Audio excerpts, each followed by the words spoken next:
Because they like to. Yeah, but no, it was good people. But what was trip? Click up. I heard. Yep. Okay. I look like choking, but all right. So we've gotten through college. We've graduated. Do you have a plan coming out of school? 0 plans. Okay, great. Tell us about those. 0. Tell about the non-plans. There were 0 plans. How did you nothing okay? to tell.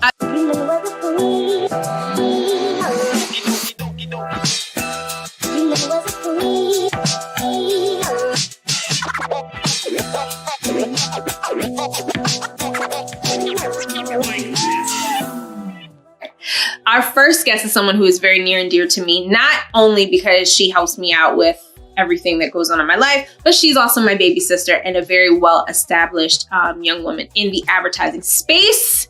Welcome, Ashley Johnson. Yeah, Ashley. Like that, we were like in a live audience. That's how it would sound, just so that you would know. It would go, but she's a hater, but it's okay. It's okay. This is how we live. All right. Here we are. We're in your space, in your apartment in New York. But we grew up where? We grew up in Germantown, Maryland. So super small town in Montgomery County. That's usually my go-to route. Is like, I lived in Moco. And people may or may not know, right. But like better than Germantown, but very small. DMV, stand up. Right. It is. Very small town, very diverse town. We're actually like one of the top 10 diverse cities in the nation. Oh, that's not what I thought you were about to say. I thought you were supposed to say expensive. No. The most diverse, one of the most diverse cities in the nation, which is great because it exposed us to a lot of different people doing a lot of different things. And, you know, kind of prepared us for like the real world, especially here in New York. Yeah. So I spent my K through 12 there, enjoyed it. Don't want to move back ever, but it was a great place to grow up. So, you know, we're talking about getting into careers and things, and I know everyone kind of starts thinking about it like 11th grade, 12th grade. And for me, like, you know, honestly, I just wasn't thinking about exactly what I was going to do. I knew I had to go to college. Like, right. It wasn't like not even a pressure, but just like, that's what you do. You know, you go through K through 12, and then you go to college.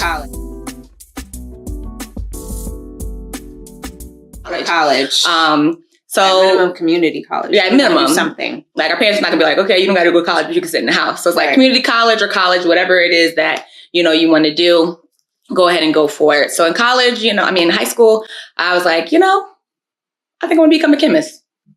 Don't ask me why. Right. I was good at math and science was interesting. And I was like, okay, this sounds like this could be a thing. From somewhere in there. Yeah. Because it could have gone several different ways. Yeah. Chemistry was it. We got to chemistry. Then I took chemistry class and I was like, no. No, that's going to be a no. Not for me. So then it's like, you know, I got to figure it out. Right. But, you know, luckily enough, we were in a very blessed position where, you know, we didn't have to work. She chose to work. I did not. Wanted the money. As if our parents wasn't going to give it to us. But neither here nor there. That's another story for another time. But, you know, I didn't have to find a job. So I wasn't really, like, job just wasn't a thing in my mind. I'm going to go to college. I'm going to get a job, doing something. Right. So, and then, you know, I was like, okay, now it's time to look at schools. And of course, you have to put in a major for a lot of these schools. And I'm still figuring it out. But one day I'm sitting at our dad's job, and he had to pick up something. I'm in the car listening to the radio, and someone comes on talking about, you know, being a publicist and what they do. And I hear celebrity and being at the events and being the voice of them and all these things. And I'm like, sounds cool. Right. This sounds actually amazing. So there were no mentors per se. There was just like an idea that you heard, and it just actually just felt like, yes, that feels right. That feels right. And it's still funny to me because I'm not like, I'm what they call it, introverted extrovert or vice versa, whatever it is. So like, you know, if I don't got to be around people, I'm okay with that. And having to like, knowing what a publicist is now for sure, it's like having to. That was a shocker. Like be in front of people and talk. You want to be a what? Yeah, but it sounded good. It sounded good. Okay. So once I made that decision. To no one. I'm talking to you right now. Here. No one knew. Okay. So, you know, when I was applying to colleges, now that I knew I would become a publicist, I'm, you know, looking for schools that, you know, have great communication schools because that's what it falls underneath. But even there, was there any way, did you do any due diligence prior to saying, okay, I would need these type of courses to be a publicist? Or you looked at the site, or you looked at like whatever the brochure was and says, you know, people who do this can do this? No, you'd Google top schools for public relations, top schools. Just making sure I had contacts. Yeah, that's how I did it. I just, Googled or whatever it was, however many years ago. Yeah. Searched online, like top I schools. I probably did something similar when I was trying to figure out school, because where we grew up, there wasn't a lot of that conversation for those type of jobs. Right. So it was really like pulling it from the mud and like putting it together, figuring out how to make this wispy, whimsical dream. So I'm just Googling, and then of course, like you're having schools that are sending out their pamphlets and things like that. So, and honestly, like I didn't apply to any place that didn't send me something because I just didn't even know. There's so many schools and all of them are great. Not all of them, but you know what I'm saying? So it's like, if I got something in the mail and I was like, this looks like a good school. That's where I'm going to apply. Yeah. So that was like kind of first, we were like taking these pamphlets and things and searching to see like, do they have good communication schools? Right. And something that we've talked about in the past is about, like, you went into fashion design, I went into public relations, and how our parents kind of like, were they for it? Were they against it? Because I know a lot of times. I think we were lucky. We had supportive parents, and there was no conversation of, do something else first. Well, I'm not gonna lie, there was that for you. Well, for me, it's like, she kind of broke the mold. Like, I'm doing fashion design. They were cool with that because she was talented. Like, she had a talent, wasn't coming out of anywhere. I think also because they didn't really know. They were going to get her out the house. And they didn't have enough information to speak for it or against it. So they're like, okay. They also knew that you had talent. But for me, for public relations, like I didn't have any like public speaking or anything like that. So our dad is a computer engineer. He's like, look, well, you can always safe bet, you're good at math, you're good at that type of thing. Like become an engineer and then like get that degree. And then once you graduate, you can, if you want to do be a publicist or whatever else you want to do, like you can do it then. But if it doesn't work out, then you'll have engineering to fall back on. And I'm just like, no, because I know me. And I'm like to claim that I've been a very self-aware person for the majority of my life. Come on, don't do that. Don't do that. Don't do that. I literally had an itch in my nose. Don't do that. Okay. So I'm gonna see how self-aware I am when she asks for advice. See, okay. This is the problem. But back to the story. Meaning that, like, I know that if I were to go to school for engineering, and I would get a good, by the grace of God, get a good job afterwards and make good money, it was going to be hard for me to personally switch because I'm like, okay, it's safe. It's, if I switch now, I may have to take a pay cut and all these things. So I know that for me, like, I'm not very risky. Right. So if I knew if I got into that field, I was going to be stuck in it because that's just what I do. So I was like, nope, I'm going to go, become a publicist. And they were like, okay, great. So I ended up getting into Penn State, which is the best school in the world. We are Penn State. I heard you out there. And I was in their College of Communications, preparing to be a publicist. Okay. So you get to college, you get to your first class that is supposed to be in the curriculum for being a publicist.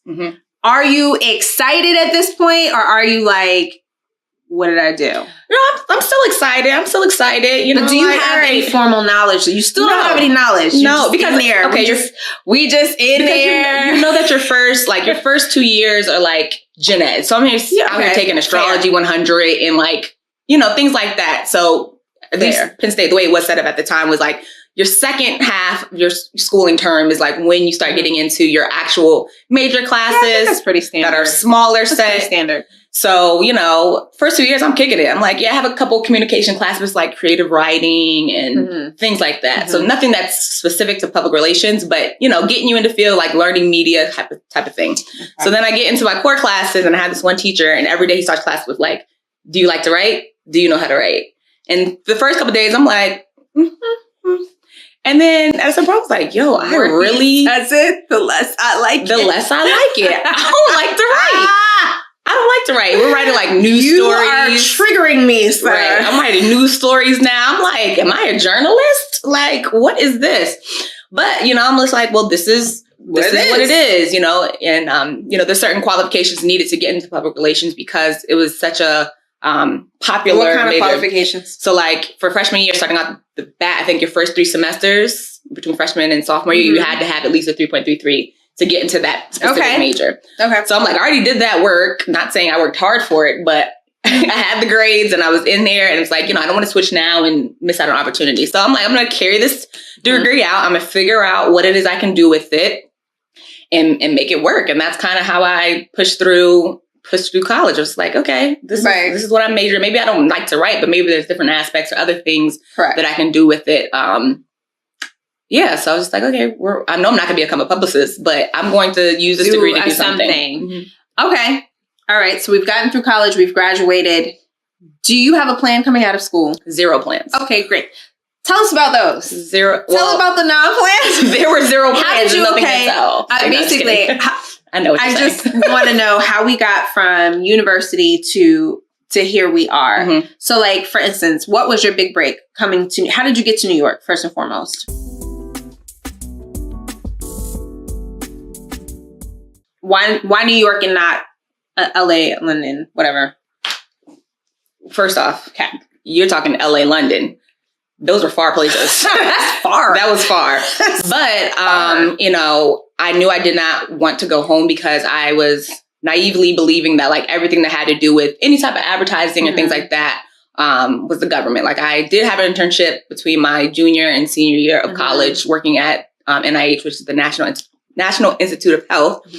So as you know, that's very much government wise. I was working on, you know, as an intern on the communications team. So seeing the type of stuff that was going out. But that was my only job experience because I didn't have a job in high school.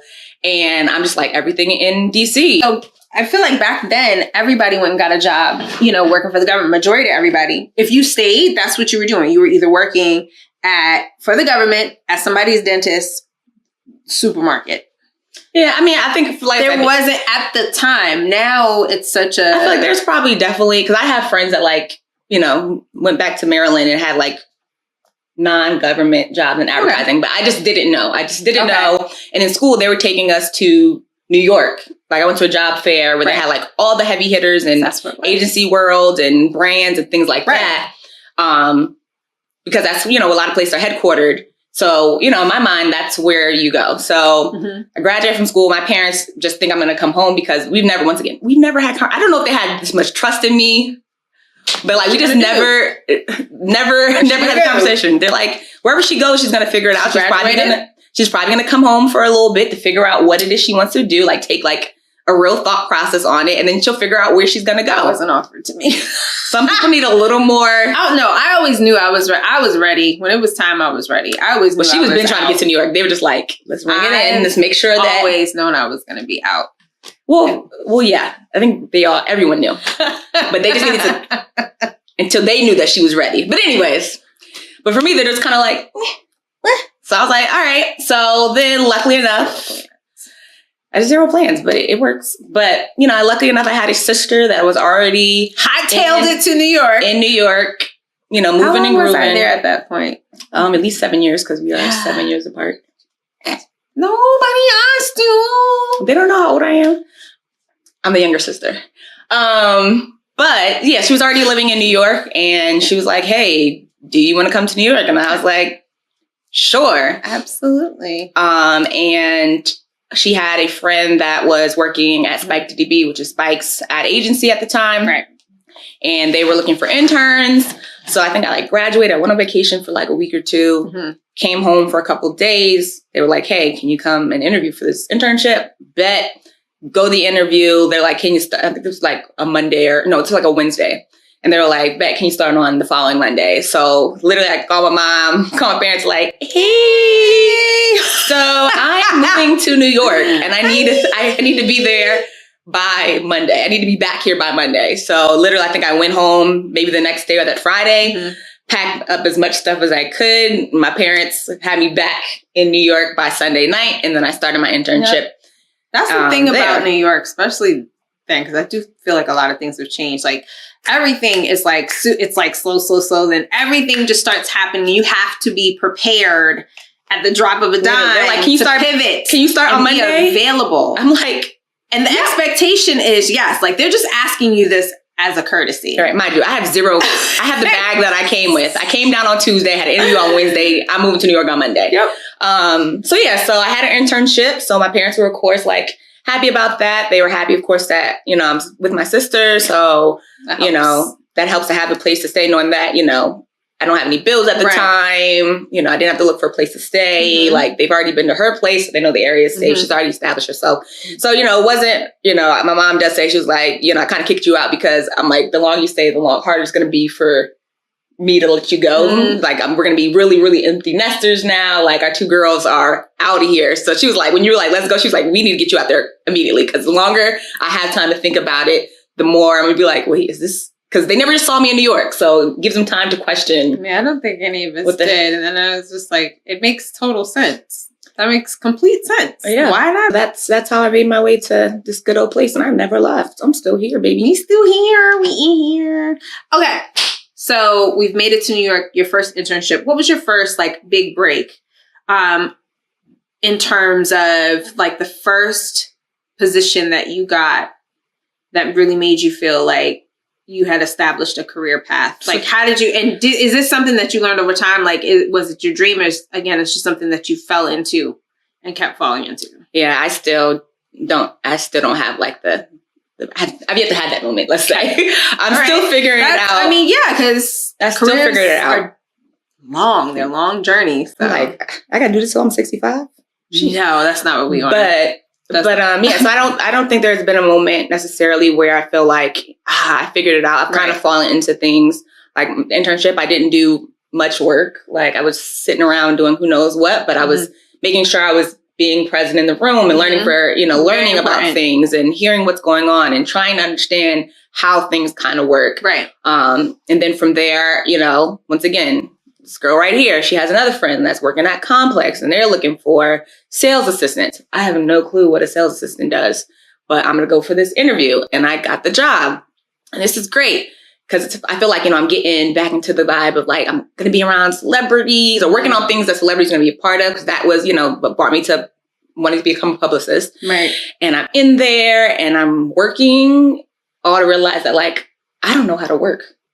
It's a different thing. It's a real thing, folks. Like, I don't know how to work. I'm going from real thing. an internship where they're not asking much of me. Nothing. They're really not. Like, and honestly, cool. I probably got the job because of her friend. Like, I didn't have no experience. So, you know, I'm in there doing what they asked. Click on this, file away this thing. I'm doing that. And I'm getting paid just enough to get me there and back. Right. But now I have a job and it's a real job and people are expecting things out of me. And that shift was harder than I thought. But crazy part was I didn't even know that shift was happening until I was fired. Right.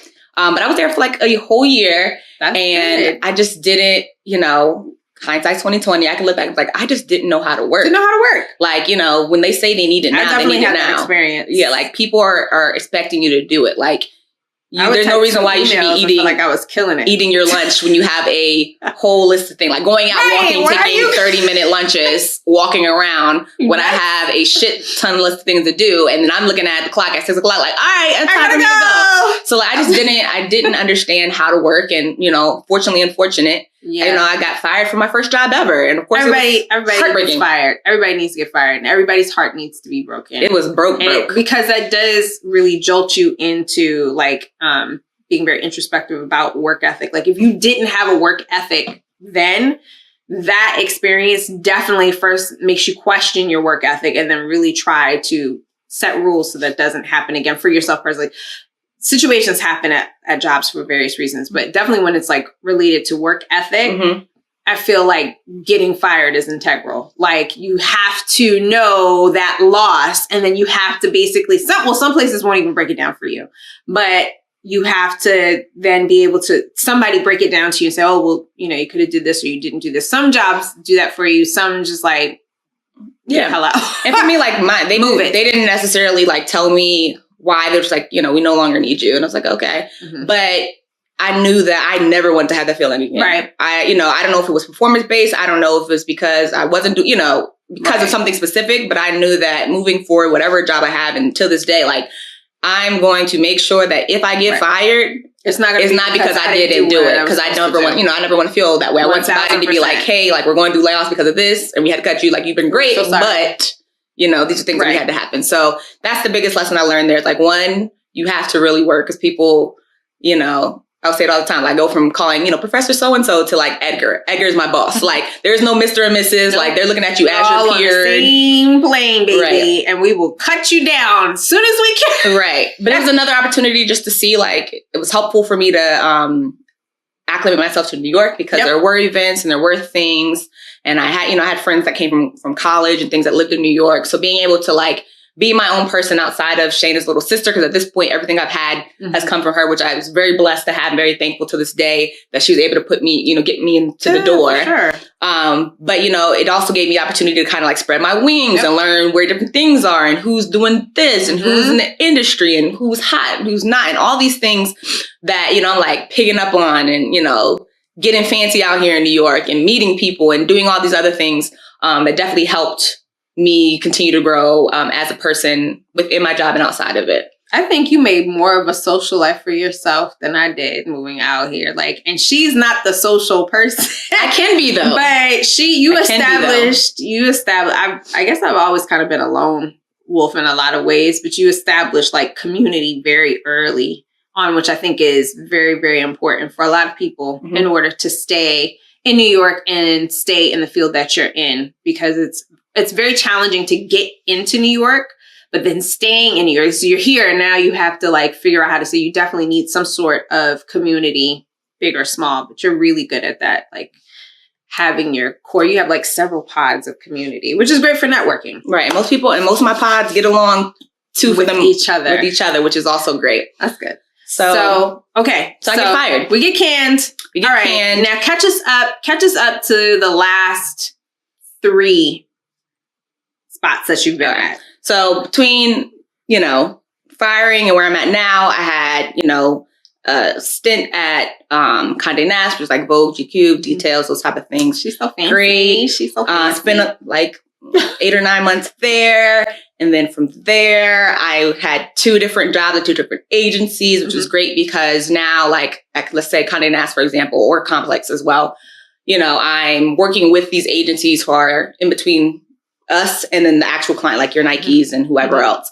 So now I'm working on the agency side, working directly with clients. So I was working on Miralax and Phillips, so laxatives, and I did Uncle Ben's Rice, so, it just taught me how those things all work together, like, timeline wise. Okay, when they reach out to us for this, they're asking because of this. Right. So it was a great experience to have just to like figure out how things work. So that's what I learned on the agency side. And then I stayed at these 2 agencies for probably like 2 years altogether. And then I ended up at Washington Post. So doing something similar to what I was doing at Complex and Condé Nast.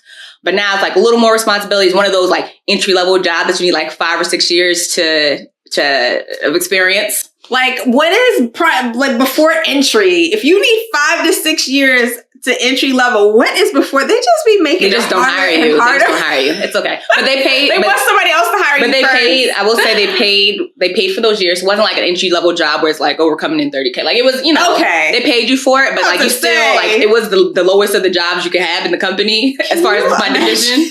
But they paid for it. And you need the experience to have it. Way better. So yeah, I was at the Washington Post for a year and some change. So if you're keeping tally here, I've worked at like 6 places in like 6 years. But okay, pause. Let's talk about that for a second. It wasn't because you were just getting cut. You were making very like specific and strategic decisions. Why? So I realized that like, we're in different times here. Companies are treating employees differently, not bad, just differently. So if you take an example, our dad, he worked at the same company for like 30 years to the point that like the company name was changing and he was still there. Right. And at the time or during his time, like, I feel like, if you were a quality worker, like they paid you for it. So if you're promoting you getting a 30K, 40K, bump with your promotions, or they're giving you, incentivizing you to stay. Basically, they're like, we have good talent that knows the business. Let's do what we need to do to keep them there. It was more grooming back then. Right. They would groom you and invest in you. Right. And what I started to realize is that now it's not like that. I think it's a little bit of our generation, millennials, I think that's what we are. And a little bit of the way companies are now treating their employees. Like, for example, if I'm at a job and I'm ready to be promoted, they're only offering me $10K, which, you know, once taxes cut off, like that's not a promotion. Hello. Maybe $200 a month, maybe $100 more a month. Heads and VPs that are approving budgets and salaries, $10K is not a promotion. It's barely a bonus. And now back to you. Right. So they're only giving $10K, but if someone else were to come in from outside, they're going to get $30K more than me. So once I started realizing that, I'm like, why am I sitting here being loyal to someone who is going to treat somebody coming from the outside rather than internally?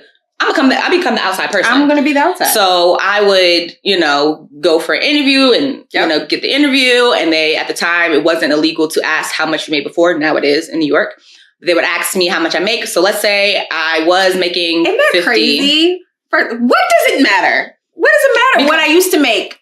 There's a reason why I'm not. Well, that's why it's illegal now, because people start to lowball people. But let's say I was making 50K at one place and I go on this interview and they ask me how much I make. I'm already telling them I'm making 65. Yep. So I'm already 15K more than. Yep. So even if they came in at 65, like, oh, this position only 65, I'm coming out with 15K more. Right. But I'm going to say I make 65, but I want 75. So now we're talking about 25K now that if they, go ahead and give me, I've already positioned myself in a better place. So I started to do that. And the fries. Exactly.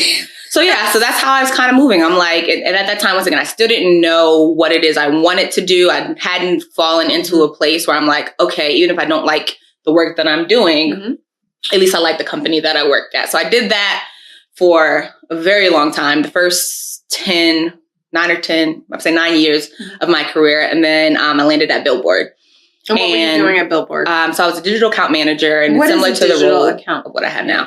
So basically, like when advertisers or brands want to come in and they want to advertise on your website. So we all go to websites, you see the ads, whether it be like before the video you see on YouTube or you just digital banners that are on these sites. Agencies and the clients come to us and said, hey, we have X amount of budget. We're trying to reach music lovers, or we're trying to reach whatever it is. Tell us how we can spend our money. And basically they give us a request for proposal. We take that proposal, look at, all the things that they're trying to do. And then we basically submit to them back a plan and a deck or presentation that breaks out like, for this amount of money, we can do X, Y, and Z for you. This is how it's going to meet the needs of your brief. Okay. And hopefully, they take it back, they present it to whoever they have to present it to, and then hopefully they'll give us the money to do it. Gotcha. And that's my job to just make sure whatever we promise them gets executed so that, at the end of the day, we get money and hopefully like a renewal. Okay. So that's what an account manager does in my space and field. So so at Billboard, it was great, getting back into that entertainment, celebrity life. But most important piece that kept me there was that I had a Black woman boss, female boss. That's super important. Which is the first time ever. Rare. I've never even had, and you would think in my industry, somebody, anybody. Okay. So I have, an amazing boss, and not that she was just, great to me because I'm Black and a female as well, but like she was just a great manager overall. And like we became homegirls. So like, everybody and the company, to be fair, is very, very, very, very diverse. So it wasn't even like, my non-Black colleagues are like stush or like don't know what's happening. Like they're down, they know what's happening, but it's something about having someone be able to relate to you on a daily basis. Like when somebody says something crazy on a call, to be able to call me afterwards and be like, girl, were you listening? Right. You can just be exactly who you are, and you don't have to minimize what you're feeling or what you're thinking because of that cultural gap. And another big piece of it is like, there was no crabs in the barrel. She was like, and like I said, even if I was non-Black, like she's just a person that helps you up. But because I was Black too, she's like, let's figure out how we're going to get you furthest we can get you. Right. So like if there was opportunities to do things outside of my job, which I got to do a lot, like outside of my day to day, like she would advocate to be like, yeah, send Ashley, like let her do that. Like, oh, you guys need extra hands. Let her do that. So I can just get experience of learning different teams and things like that. Her name is Shamika Frank. Shout out to Shamika. And she's still a boss over there. So for me, it was a great growing experience to just have somebody that was super supportive of me. Because a lot of times, you go to these places and people they're only trying to nurture you to stay with the company rather than nurturing you as a overall well person. Because at the end of the day, if you're an overall well person, you're going to do great at your job. Right. So it's like she understood that and was like nurturing to all of us. Like, yes, of course, I want to nurture you enough so that you stay here because hopefully you're a good person. That's rare though. I wonder how she got to be that way. Like, I think the bigger question is why people aren't that way. How do people get the other way? Like, that's what boggles my mind. Like, 'cause I'm like, if I ever get in space, stay at a job long enough to become a manager, like, what is the trigger that makes somebody, I feel like it's easier to be authentic and natural rather than be nasty and holding people down. So she was just the best manager that I had. People like that, it's just in them. Like, it's just, and the power gives them license to be assholes. I don't know. I think seriously, I think maybe it's like, if you are a good person, genuinely, authentically, then that's gonna, I don't know, because I feel like some people you fall into. It's kind of like people are assholes. It's like she's negative Nancy. No. But I think once you get into a certain role, and if everybody around you is acting a certain type of way, like, and you're not, like, you might fail in that situation because everybody else is so hardcore and assholes, and they're keeping their employees in check by being a little bit more tough than they need to be. And you're like, the soft, quote unquote, soft one, you kind of fall into. I think, yes, there are some assholes out there, but I think a lot of the time it's kind of, you fall into it. Like, or you in the mindset of, well, this is how I was treated, therefore I need to treat you like that.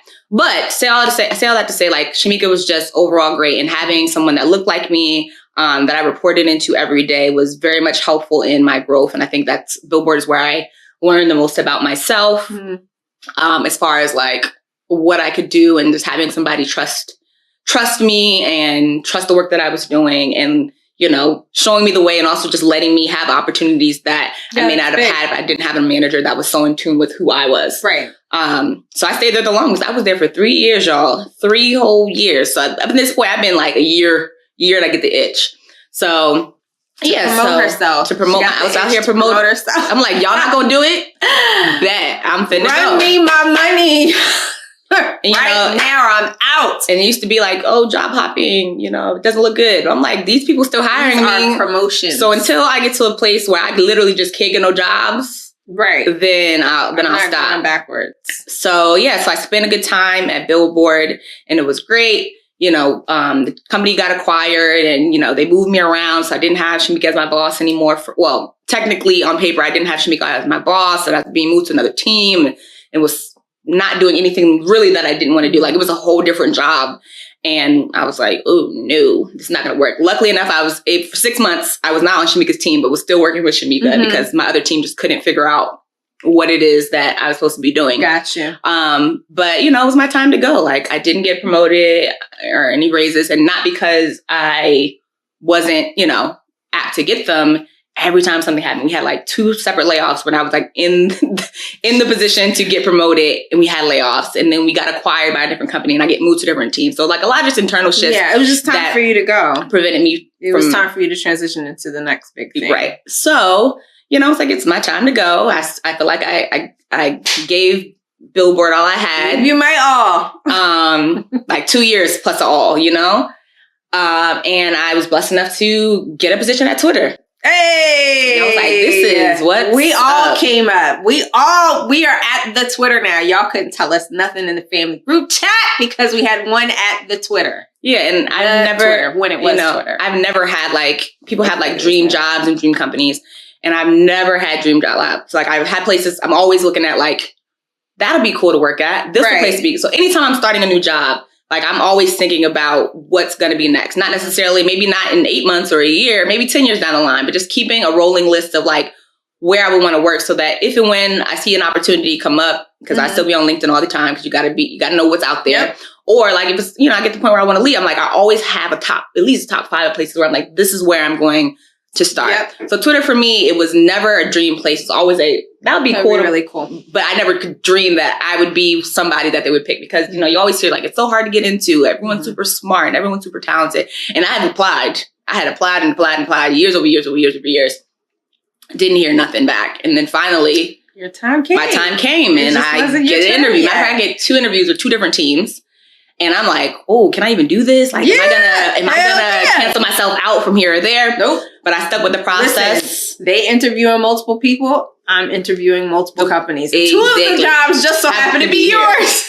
So I got the job, and it was great. Like, it was everything that they said. Like, at first, like, you have all these orientations and meetings and trainings, and everyone's just like, I love it here. And I'm just like, are y'all sipping the Kool-Aid or the cold? Like, is it really that nice? Get out. Right. And it was that. Like, they hire, I think the biggest thing was that they hired good people. Yeah.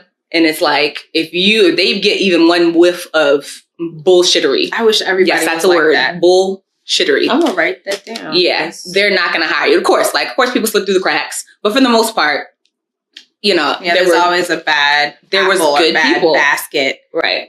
Because they like to. Yeah, but no, it was good people. But what trip? Click up. I heard. Yep. Okay. I look like choking, but they make you want to do. So we're at Twitter. We're at Twitter, and everything is good. Everything is good. But you know, this is the first time in my career that I experienced imposter syndrome. And for those who don't know what that means, it's just basically like feeling like you don't belong there. Like there's some alternate reason why they hired you type of thing. Like not fitting in. I shouldn't be here. Why did they do? And this is my first time ever experiencing that. Out of all these jobs I've had over all these years, this is the first time when I was like, what? And it's because of a couple things. One, like they told me off for it, like it's a 6 months to a year learning curve. And I heard that, but I'm like, I'm gonna catch on easy. Right. And then like month 1, month 2 happened and it ain't clicking because like Twitter is its own beast as far as advertising is concerned. Like everything is run through Twitter, like all the programs and things that would kind of go across all my other jobs. Like I could take it from here to there. I just got to figure out how they use the system. Right. Twitter wasn't even using those systems. So I'm starting from baby scratch, basically. I just know the terms. Baby scratch. Baby scratch. Put down a list of bullshittery. Baby scratch. Yeah. And so, you know, and then of course, Scrabble player. Talk about it. But, you know, and everybody to me felt so smart, like everyone. So I'm just like. Everybody's so talented.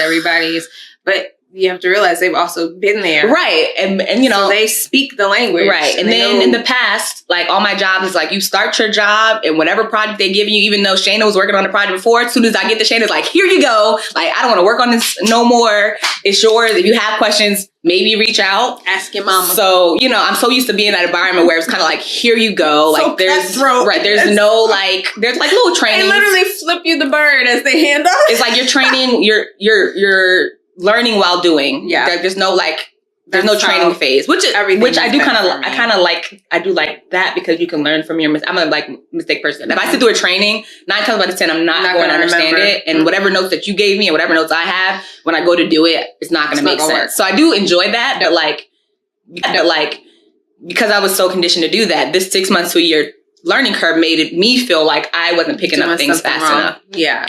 But you have to give yourself grace in a lot of these fields, but especially like these high pressure cooker type of jobs and industries or whatever. Like if you don't give yourself grace, like you're screwed because nobody else is going to give it to you. So you have to really remind yourself going in that this is new. This is a new something. And people everyone I was talking to and meeting with, like, I always like to ask, like, what's some advice you have joining the company and joining the team I'm specifically on?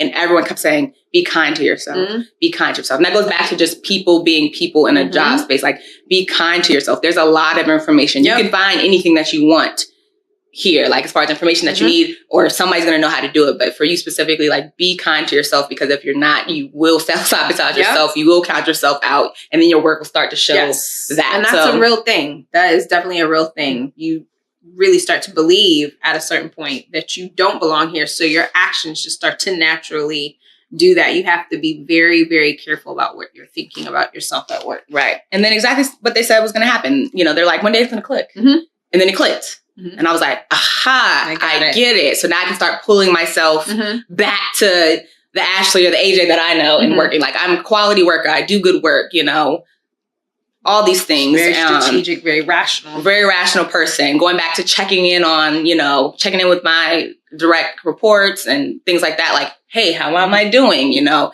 and, you know, is there anything I could be doing better? Like, going back to those type of things. Those are important conversations. You have to really be brave to do them. Right. Because if you wait until your quarterly review or your yearly review, however often your company decides to review you on it, and now you've been working wrong for the past year, and now they're ready to let go some people, and you haven't produced in over a year. Or they want to leverage that so that they don't give you what bonus you deserve. Right. So I've learned to just like be okay with asking, like, how am I doing?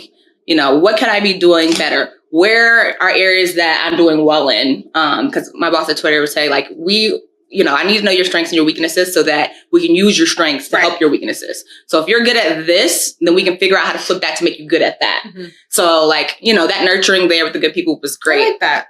That's a good philosophy. Because you're not going to be strong in everything. Not at all. But you're going to have something that you're strong in that has qualities going to make you maybe not the best over here, but better than you were just by taking that same type of technique and putting it over here. Mm-hmm. So Twitter was working out great. Everything was cool. Then, as you guys probably heard, still see, we got bought by that guy. And it was cool in the beginning because there was going to be some positive things financially that would happen.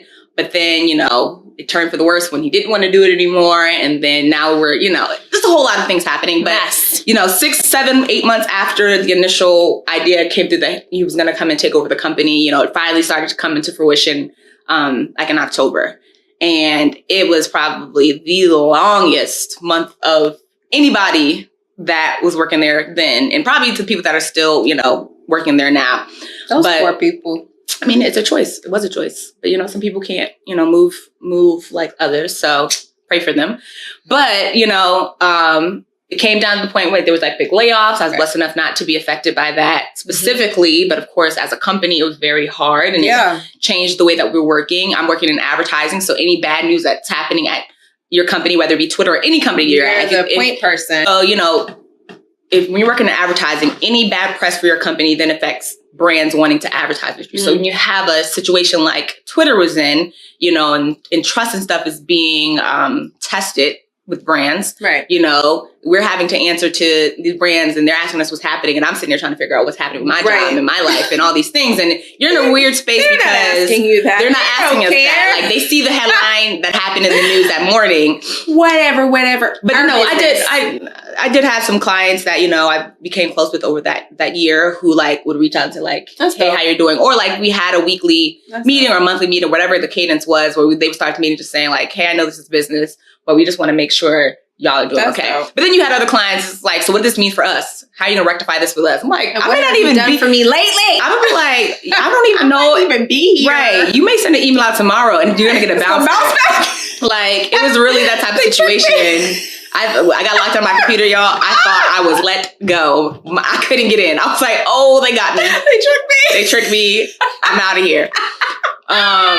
But yeah, so I didn't get laid off, but I think it was like the following week, like, we were given the opportunity to leave. Basically, do you want to stay at Twitter 1.0 or do you want to leave? What the hell is that? No, I don't want to stay here. But it was like, as crazy as that situation was, it still was a hard decision because there was a lot going on during that time. So, you have, these big layoffs that are happening. Yeah. And like I said, in the past, like I always have like the next set of companies. So, my list was, of course, Facebook, Google, Amazon, TikTok, Snapchat, techie type places. But everyone's having layoffs at this time. I think Facebook ended up having layoffs like the following week or I think that Monday before the day we had to decide when to stay or leave. Mm-hmm. So like, that's knocking out a whole, and they're not going to be hiring anytime soon. Right. So you have all these, like, once again, all these tech layoffs happening. It's about to be Thanksgiving and Christmas. So no one's really going to be hiring there. Winding down. Then, the beginning of the year, it's hard to get a job because people are just getting back in the groove and like, starting the interview process. Right. So, I'm like, what do I do? So what do I do?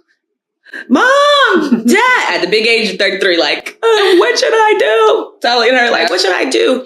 And, I'm thankful for them, but this was like the first time where I felt like in my career, I had to be an adult.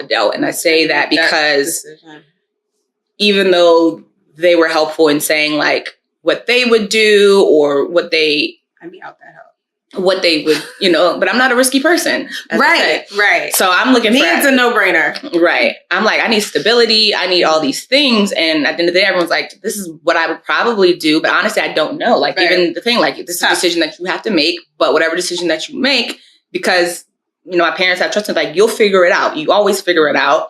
And we'll support whichever way you go, because I'm like, I can stay and have stability. I know I have a check and look for a job that way. But miserable. What's my mental going to be? Psychoses, right. And dealing with a person who just seems the way they seem, like you don't know what's coming at you, every day. How do you like be productive and be creative? And even though you're on like more of the business end, there's still like a certain level of creativity that you have to be able to pull things together. And working in an environment, it just really messes with your whole vibe. You can't function like that. Not well. Yeah. So, talking in that day in the office, like I said, we had 36 hours to make a decision. So there was one full work day that we had to do that.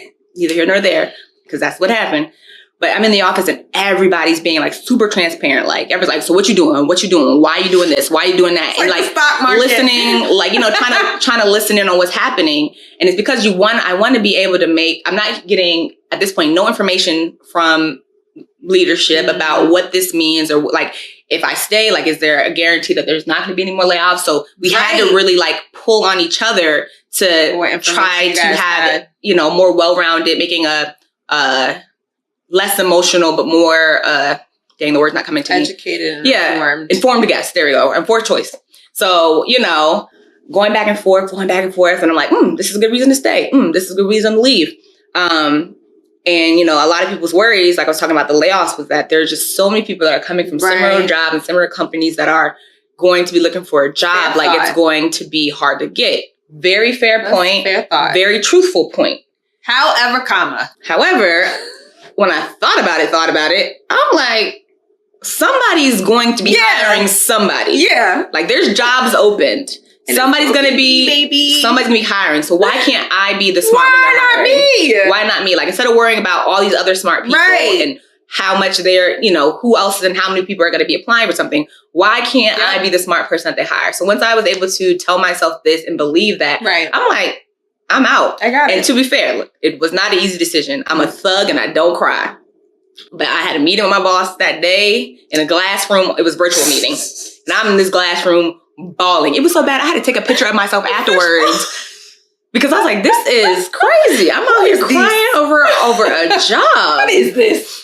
So it was a hard decision. But it was more than just the job. Yeah, it was just a lot. It's just basically what it represented. And then to have someone come in the way and because I thought Twitter was going to be my job. Like, I thought this was like my 10-year job. Flip like, everything this upside down. It was that great. Like, the benefits were good. The pay was good. The people were good. Still didn't like what I necessarily did, but I saw there was other opportunities for me to move around to get to something closer to what I want to do. So I thought this was my 10 years. And I'm like, where the heck am I going to go? But once I got over the fact that, like, I'm going to be that smart person that someone else is going to hire. That's right. I did it. And of course, I also had, I saved money and I had some money there. So, knowing that when my check stopped, because we had like a grace period where we were still getting paid. Do you think that if you didn't have absolutely, I would not quit. You wouldn't have quit. Okay. No way. No way. So that was another point of it. Like, I was just in a financial space where if I didn't get a job by the time my Twitter check stopped running out, like, I had money to back me up, even though, of course, I, didn't want to spend it. But if it came down to it, I would. You had the option. So, I made that decision and I had a good Thanksgiving, Christmas, and I was, going home for vacation, things like that. But of course, I had to find a job. So it just so happened that a week before I left Twitter, he told us we had to be in the office 5 days a week. And I was like, not going to happen. I need to find a job.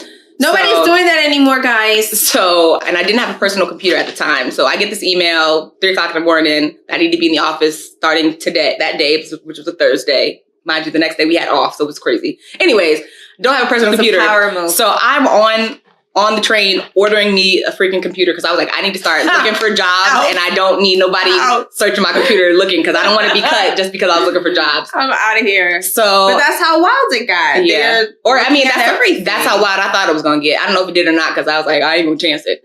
So, I get a computer. I go on LinkedIn. I start looking and I come across this company called Spring Hill Company. And I've heard about them, like, based out in LA. Okay. And who owns Spring Hill? It's a company. It's founded by Maverick Carter and LeBron James. So it's like their entertainment, sports. They're not an agency, but I've heard about them. They like merged together back in 2020, but everything was in LA. So I never saw anything in New York. Right. I see this job position come up, like it's me to a T, and it's in New York. I'm like, or it could be New York or or LA. So I'm like, I am sending my resume, like it matches perfectly. I'm going to get the job. It's me. And it was like, I don't know if you guys have ever used LinkedIn, but companies could make it like easy apply where you can literally just submit your resume there. Did you look to see how many people had applied? Didn't care. Good. So I sent my resume there, and the company can also set it up so that when they see your application, I'll get a notification saying like your application has been seen. Mm-hmm. So I send my resume. Next morning, I see my application has been seen. I'm like, I should be hearing back any minute. Right. I'm gonna turn my ringer on. Right. Don't hear nothing back from them. Following week happens. I quit Twitter. I am like, okay. So I go back to the job posting to see if it's still there. It's still active. So I'm like, and then I see that there's an option to reach out to the hiring manager. And I'm like, because I'm just a laid back, cool chick. She's seen it. Must not be a fit. I'm not going to be bothering her about me. Like, if it's for me, it's for me. And then I had a feeling, it was like, what's the harm? How, what happens if she gave you the option to email her. That was an invitation. No, it wasn't specifically for me. Guys, but she wants. So I reached out and I basically sent through a cover letter, which I don't do unless I have to. So I basically took my cover letter and put it in there. I was like, hey, I applied for this position. These are the reasons why I think I'd be a good fit. It was like a Sunday night. So, I was desperate on a Sunday night. And Monday morning, I get an email like, hey, we want you to interview. And I'm like, looking back, if I had not reached out to her, what would happen? I didn't even know that they were already in the thrust of, interviewing somebody else out in LA. That instinct kicked in. It kicked in. When it came down to it, luckily enough, they were able to hire, even though it was one position, they hired me and another woman out in LA. So now I'm at Spring Hill and I'm thankful to have a job. I had a job, prior to my checks running out of Twitter. So I, got to stash a little cash. Right. But it's all because, I'm just like, look, I have to bet on myself. No one's going to do this for you. Nope. My career definitely did start with people like my sister very much helped me out and putting me in the space and those doors. But because of the times that we're in and because the way, layoffs are happening left and right, I had to not only say it, but believe it. Yep. And I didn't stress. Not one bit. I'm like, I'm going to find a job. Just so happy this time around was very easy. There wasn't a long interview process or anything like that. And there was some behind the scenes thing as far as trying to get approved for, to people to be hired. But I'm like, I need to believe in this. If it's going to happen, I need to believe it. If it's not going to be Spring Hill, it's going to be someplace else. So even when I was waiting on the offer for Spring Hill, I was still taking interviews because I'm like, if this don't pan out for whatever reason, I need to be in a position. Right. I can't be starting from scratch. Right. No more baby scratch. Right. Baby scratch. Baby scratch is gone. So so I just... Baby scratch is gone. Big shittery. That was it. Big shittery. That wasn't it. No. I'll roll it. Roll it back later. But bullshittery. There it is. Bullshit. Big shittery. Same. Put that on the list too. But so that's kind of how I got here. So I'm doing the same kind of things. Except it's more custom content and things like that. Of course, it's around sports and entertainment. So back in my groove, it's very, yes, it's backed by big names, but it's startup-y. So meaning there's room. Definitely there's, things that, everyone's trying to figure out, how we're going to make this company us and not be like them and, figuring out how to work best together because the product itself is really great. So just figuring out how to make that work, which is great. And when you say startup, how many employees is that? That could range from what to what?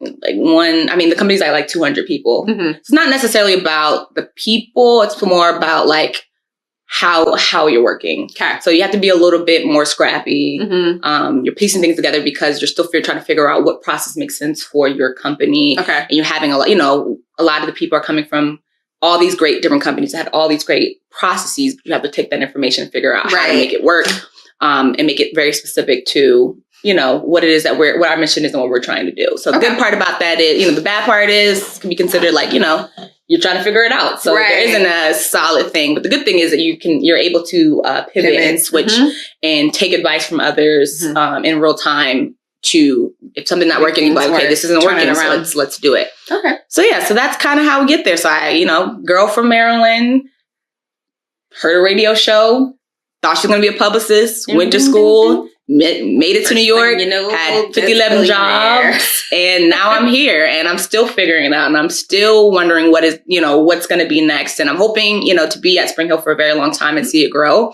But if not, what's next? And maybe I'll never find out what that thing is, but maybe my career journey is to meet a lot of people and figure out how all this works and be able to help the next person and do all those things. So maybe one day I'll figure out, maybe not. But as long as these checks are coming in, I'm still going to be working. So really quickly, explain to us what your current position is right now, where you are, and what exactly does that mean? What is your day-to-day? So I'm at Spring Hill Company. I am a client solutions manager. And that's basically just a middleman to everybody, internally and externally. Okay. So when I'm talking externally, taking these briefs, like I mentioned, similar to Billboard, taking in these briefs and basically putting together plans that, meets the client's needs in order to hopefully convince them to advertise with us or use us. And internally, I'm getting, there's a marketing team, there's a pricing team, there's talent team, all these people that need to give me things to put into this deck that a seller goes and then presents. Okay. So it's me sitting down, having meetings, meeting with these people and saying pull it all together, wrap it up in a nice bowl, and then hand it off to a seller that goes out, and then they're gifted for gab, which I don't have.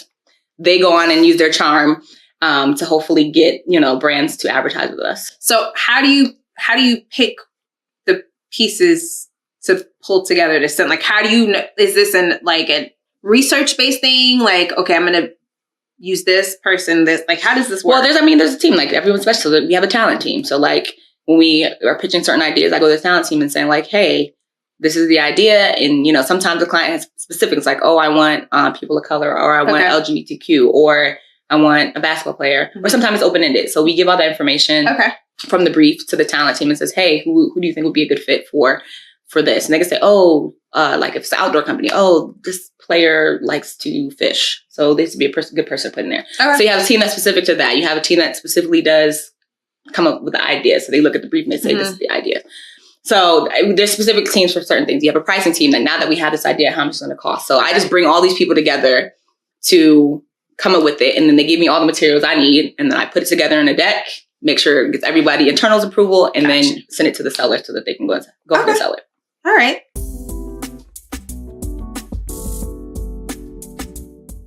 Cool. So at this point in your career, would you say that you enjoy being on this side of the things? You said you worked for an agency and then you worked internally in, what was it? No. I didn't work internally. I mean, all my jobs are internally. No. So you said you've been on both sides. Yeah. So both sides. Explain to me the both sides again, and which side do you prefer? So it's there's a couple sides, but you have publications. Those are your billboards, Complex, Condé Nast, where basically we're trying to get money from brands. Then you have the agency side. Most brands work with the agency, who's their middleman.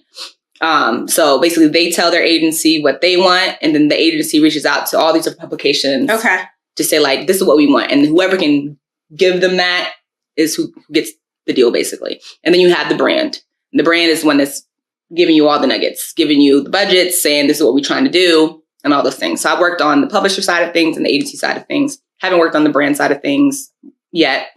But I enjoy the publication side of things, which is, even though Spring Hill's not publication, but it falls in that realm. Yeah, agency is very, very hard. It's a very hard place to be because you're trying to manage expectations on both ends. You have the client saying they need this now, and you're telling us we need it now. But we have things, we're working on 12 different things with 12 different agencies. Right. So that they go back and they'll be okay, well, can we get more time? So it's hard to be there. Okay. So I definitely enjoy the side of work that I've been on.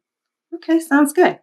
All right, so we've heard about your journey thus far. Along the way, I am sure that you have experienced things not only on a professional level, but also on a personal level that have kind of made you either who you are or made you say, I'm never going to be that person.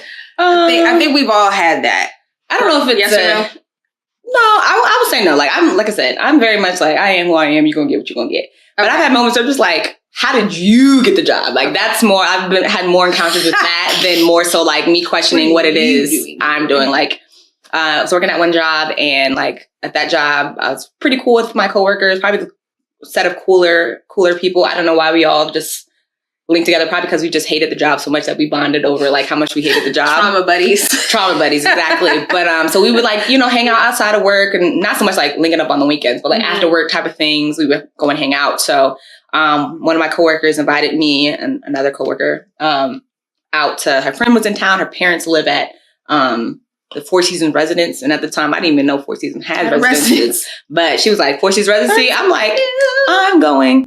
So we went, and it was cool, and her friend was like very hospitable, and everything's great. And then they first started doing like whippets, it's like these little air canister things, gives you a little high. Not my thing. And my other coworker that I'm with is a guy, and he doesn't drink or do drugs of any type. So but he's always like the life of the party. Like I literally to this day thrive to be like him. High on life. Like. So she asked, you know, we do the whippets, and both of us like, nah, never. I never heard of it, and I'm just like, no, like that's not me. So we're cool. We're, you know, I'm drinking. Everyone's drinking except grown adults. I mean, we were in our 20s, 25, 26. It's a thing apparently. And then out of nowhere, like she's like, hey, do you want to do some cocaine? Like, got some in the bathroom. You want to do some cocaine? And I'm just like, she said that like I got an extra toothbrush in the bathroom, right? And then I'm just like, one, not to be funny, but I'm the only darker skinned person in the room. I already know him who's not black, but he don't drink or smoke or do anything. He's not gonna do it. You're not about to have my black ass. I'm not gonna do it. First of all, it's not my thing to begin with. But if that's what you do, that's your life. I have no judgment. But me personally, that's not what I do. And even if I did do it, you my coworker. But it's funny because in that moment, I did, of course, said no, and they did their business, and it was fine, or whatever the case may be. But for this specific job, for whatever reason, were you like this? I don't know what I was. I probably like just wait, like I don't know what I hope it wasn't like that. But I would just feel like the first time I saw somebody, I was like. But it wasn't the first time I've ever heard anybody about it. I just felt, I didn't realize we were as cool as we were, I guess. And then the second piece of it, right, the second piece of it is for this job specifically, we had to be drug tested. I don't know why. Like, it had nothing to do, like, I don't work in medical. Like, you know, there's no reason for us to be drug tested, but we had to get drug tested. And when I was applying for a job, I don't smoke, but probably smoke like maybe twice a year. Just so happened before I had to take this drug test that I didn't know how to take. I had smoked weed like 11 days. And it was 11 days. I will never forget it. 11 days. I was Googling the shit out of how long does it take for weed to get out your system. And I realized I'm in the clear because I'm not an avid smoker. So, you know, if you don't smoke as much, it gets out quicker. So, you know, but I'm still shitting bullets waiting for this test to come back. So like a year later, so I'm like, they're out here doing cocaine. And at this point, like I said, I've become close with my coworkers and some other coworkers. Like we've been around each other a lot enough to know like they share a lot. And I've heard people been on acid and cocaine. I'm like, how did y'all get this job? I was out here about to lose my shit over smoking weed 11 days before the test. They went through withdrawal before they had to take the test. Maybe, but yeah, there's no way. That was a funny story that'll, you know, never. And it just talks about dynamics of like, and it's not always about race, but just like things that I would, even if that was my lifestyle, or just even like things that aren't important that I would not share with my coworker, even if we're cool. Coming to like, I would never like, oh yeah, this weekend I was fucked up. Like, even though I knew this weekend I was fucked up. Right. But I'm not going to come in on Monday and say that we're like, you know, they especially just didn't not care. With you where circumstances are different. Yeah. So that was just a funny story. I was just like, well, how'd you get this job? How did you get here? Yeah. How did you get here? Yeah. I barely got here. I thought I was going to be a goner. I thought my 11 days. How did you get in here on a kite? Yep. Jeez. All right. I really like for people to, in a sense, reflect really fast on their career and come up with something, or like if you had to give advice to the person that's coming behind you, 3 things or 1 to 3 things, I'll say that you wish you had have known then, or somebody would have said, if you do this, this will help you along the way. Like, what are 1 to 3 things that you wish you would have known than what you know now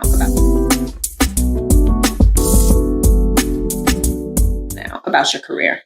And I know it sounds cheesy, but like I wouldn't change anything because I feel like it helped me get to where I'm at.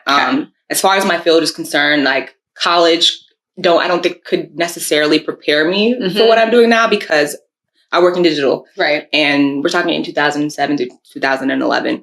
And it just wasn't, it wasn't there. It wasn't even there to be taught. And there was nobody, you know, knowledgeable enough in the moment to be able to teach me that. So as far as like college is concerned about learning more, don't think that there's anything necessarily I wish I would have known. But something that is happening now that I wish was around when I was, were all these different conferences, specifically catering to people of color, people that are working in entertainment, music, fashion, media, to show us that we are in that space. So like CultureCon's a big one. They have it in New York for 2 days in October, and they have it in June in LA. And it's just basically bringing in all these creative